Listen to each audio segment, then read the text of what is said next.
Norn surveyed the ruins of Cerrives. There was not one structure that was left completely intact. He knew that as far as a place of safety, the old fortress was finished.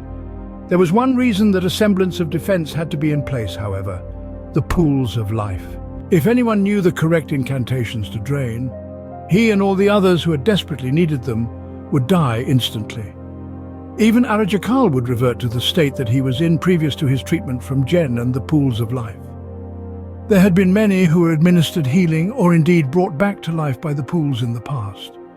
Norn decided that the only way to safeguard his and the others' existence was to gather them all at the ruins of Cerrives. Undoubtedly, there would be curious and greedy humans who would seek to plunder the site for everything they could find.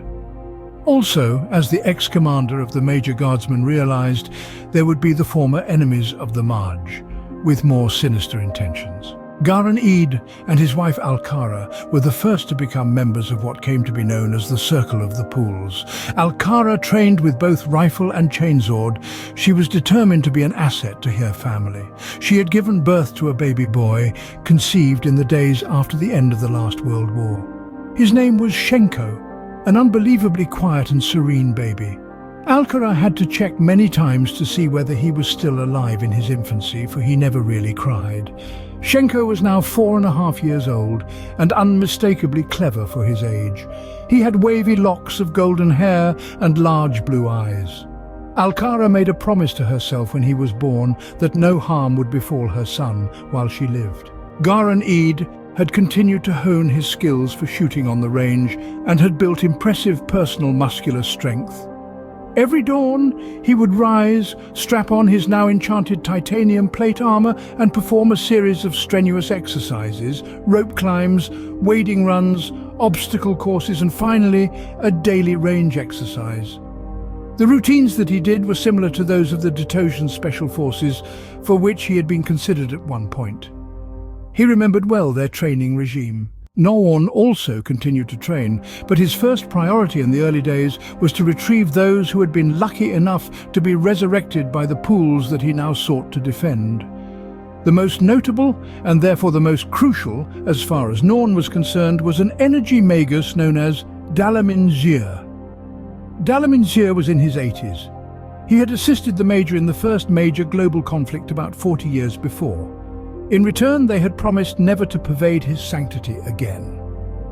Norn reasoned that since the defense of the pools affected him directly, that it was reasonable to attempt to contact the aging Paramount Master of Energy Conjuring.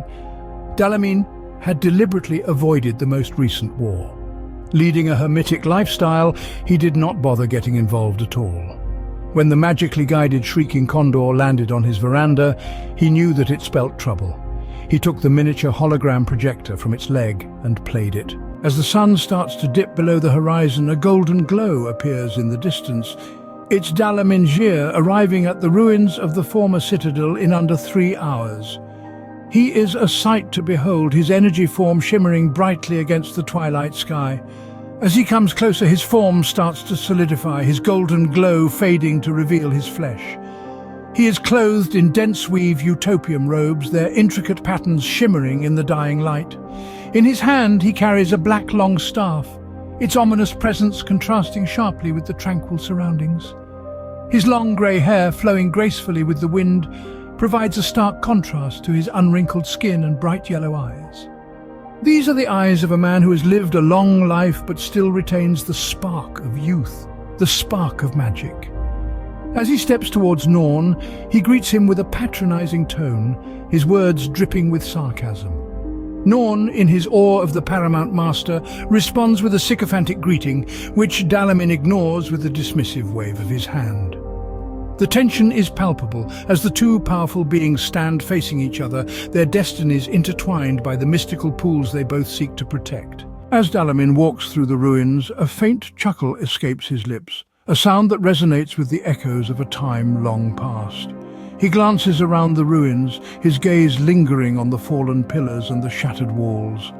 The once mighty fortress, now a mere shadow of its past, he muses, his voice filled with a mix of contempt and nostalgia. His footsteps echo through the desolate halls, each step a reminder of his own journey. I was once a mere apprentice, chosen by the Major for my potential, Dalamin recalls, his voice now a mere whisper. He remembers his training, the rigorous sessions that pushed him to his limits, the moments of despair and the fleeting moments of triumph. He recounts his death, a moment of ultimate sacrifice, and his subsequent resurrection, a moment of rebirth that left him with a bitter aftertaste. As his memories flood back, he can't help but remember the time he unleashed a wave of energy on the Moranian Empire. A moment of unchecked power, he muses, recalling the sight of whole divisions disintegrating into nothing. He remembers the peace treaty that followed, a testament to his power and a reminder of his potential. But the memories also bring back the contemplation of betrayal, the thought of turning on his masters. He remembers how he was swayed by Kar's diplomatic pleas, his words of wisdom that held him back from the precipice of rebellion. His journey through the ruins ends as he stands before the pools, their tranquil surface a stark contrast to the turmoil within him. He stands there, lost in his thoughts, his past and his power a testament to his journey and a precursor to the challenges that lie ahead.